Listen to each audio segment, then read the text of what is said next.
Hello guys! Today I'm gonna show you something that I bought from Lazada. So this is the packaging, and yes, you're right, 139 pesos only. So you can cook noodles, you can steam something, and this is very cute and looks so aesthetic. So as you can see, I put water and I just wait for it to boil. And now I'm putting 2 packs of instant noodles.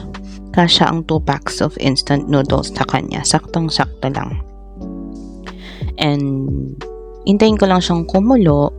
Siguro mga 2 minutes, 3 minutes, depende.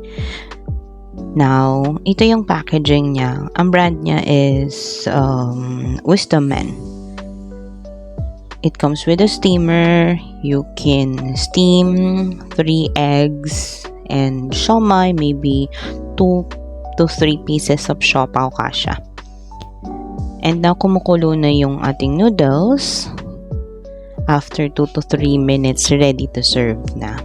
Nabili ko nga pala to nung sale ng 8.8, so maybe yung price niya medyo iba na. But don't worry, I'll post a video on how you can get a discount. Thank you for watching!